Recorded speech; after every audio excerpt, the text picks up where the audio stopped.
విజయవాడలో దీపావళి సందడి నెలకొంది. బాణసంచా దుకాణాలకు కొనుగోలుదారులు పోటెత్తుతున్నారు. ప్రజల అభిరుచికి తగినట్లుగా వివిధ రకాల గిఫ్ట్ ప్యాకులతో విక్రయదారులు సైతం ఆకట్టుకుంటున్నారు. విజయవాడ నుంచి మరింత సమాచారం మా ప్రతినిధి సురేంద్ర అందిస్తారు.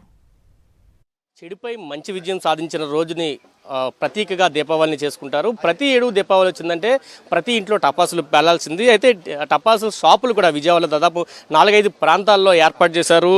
ప్రభుత్వమే అధికారికంగా ప్లేస్లు ఏర్పాటు చేసి షాపులు కొనసాగింపు చేస్తున్న పరిస్థితి. అయితే పెద్ద ఎత్తున ఈ షాపులు కూడా వినియోగదారులు వస్తున్న పరిస్థితి. గతంతో పోల్చుకుంటే రేట్లు కూడా కొంత పెరిగినట్లయితే కనిపిస్తుంది. దాంతోపాటు ఎకో గ్రీన్కి సంబంధించిన టపాసులు కూడా భారీ స్థాయిలో ఈ సంవత్సరం కొనే పరిస్థితి అయితే కనిపిస్తుంది. ప్రజలు కూడా పర్యావరణానికి పెద్ద పీట వేసే విధంగా ఇక్కడ కొనసాగుతున్న పరిస్థితి కనిపిస్తుంది. మనతో పాటు నిర్వాహకులు కూడా ఉన్నారు, వాళ్ళతో కూడా మాట్లాడుతుంది. సరే, ఏంటి ఎకో గ్రీన్కి సంబంధించి ఎక్కువ కొంటున్నట్టు ఈ సంవత్సరం తెలుస్తుంది. రేట్లు ఎలా ఉన్నాయి, టపాసులు ఎలా కొంటున్నారు? సార్, రేట్లు అయితే కనుక రీజనబుల్గా ఉన్నాయండి.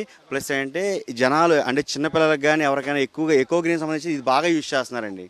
ఇదొకటి మ్యాచ్ బాక్స్ టైప్ చిన్నది ఒకటి ఉంది, పాపప్స్ అవి బాగా కొంటున్నారు సార్. రేట్లు అయితే పర్లేదు సార్, నాట్ బ్యాడ్. కింద సంవత్సరం కంటే పర్లేదు సార్. అంటే జిఎస్టీ కూడా తగ్గింది ఈ సంవత్సరం, ఆ ఎఫెక్ట్ ఏమన్నా రేట్లు? అవునండి, ఆ ఎఫెక్ట్ కూడా ఉంది సార్. దానికంటే కింద సంవత్సరం కంటే కొంచెం పర్లేదు సార్ ఈ సంవత్సరం. రేట్లు అయితే పర్లేదు సార్. నిన్నంతా వర్షం చూసాం, మళ్ళీ ఇప్పుడు వాతావరణ శాఖ వర్షం పడుతుందంటూ హెచ్చరికలు జారీ చేసింది. పరిస్థితి ఎలా ఉండిపోతుంది? అంటే సార్ నిన్నైతే మధ్యాహ్నం వరకు అయితే వర్షం పడడం వల్ల అంత లేదు సార్ మార్కెట్. ఈవినింగ్ నుంచి కొంచెం బెటర్ సార్. మొన్న అయితే అసలు లేదు సార్, వర్షం బాగా ఉంది. ఈ రోజు అయితే కొంచెం ఎండ ఉంది సార్, కొంచెం బాగుంటుంది అనుకుంటున్నాం సార్. ఎలా ఉన్నాయి, ఏం తీసుకున్నావు, ఎలా ఉన్నాయి రేట్లు? నేను ఈ ఎకో ఫ్రెండ్లీ పటాకాలు తీసుకున్నాను, చాలా బాగున్నాయి. ఈ షాప్లో కూడా చాలా వెరైటీస్ ఉన్నాయి. ఇదంతా ఎకో ఫ్రెండ్లీ అన్నీ అమ్ముతున్నారు.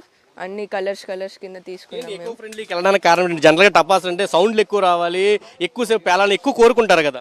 అంటే ఇప్పుడు పొల్యూషన్ కూడా ఎక్కువ వస్తుంది కాబట్టి మేము ఎకో ఫ్రెండ్లీకి వెళ్దాం అనుకుంటున్నాము. మొత్తం వాతావరణం అంతా మంచిగా ఉంచాలని అనుకుంటున్నాము. స్కూల్లో చెప్పారా, మీరే ఆలోచించారా? ఏంటి ఆ ఎకో ఫ్రెండ్లీకి సంబంధించిన కొనడానికి కారణం ఏంటి?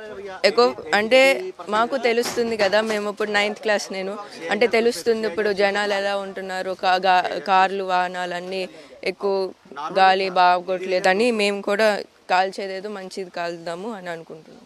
ఫ్రెండ్లీగా ఈసారి దీపావళి జరుపుకోవాలనేది చాలామంది ఆశిస్తున్న పరిస్థితి. దాంతోపాటు నిన్నటి వరకు కూడా అంటే నిన్న వర్షం కారణంగా కొంత మందగుడిగా సాగిన ఈరోజు ప్రస్తుతం ఎండొస్తున్న నేపథ్యంలో వ్యాపారం కూడా పెరిగే అవకాశం ఉందంటూ వ్యాపారస్తులు కూడా ఆశాభావం వ్యక్తం చేస్తున్న పరిస్థితి కనిపిస్తుంది. ఖచ్చితంగా దీపావళి అంటే సందడి ఇంట్లో కనిపిస్తుంది. ఆ సందడిని మరింత స్వభాయమానంగా చేసుకోవడానికి టపాసులు కొనుగోలు అనేది ఘనంగా జరుగుతుంది. ప్రస్తుతం ఆంధ్రప్రదేశ్లో ఇదే నడుస్తుంది. జిఎస్టీ ఎఫెక్ట్ మాత్రం ఎక్కడ కూడా కొనుగోలు మీద కనిపించట్లేదు అనేది కూడా వినియోగదారులు చెప్తున్న పరిస్థితి కనిపిస్తుంది. కెమెరా పర్సన్ బాలుతో కలిసి సురేంద్ర, సాక్షి టీవీ, విజయవాడ నుంచి.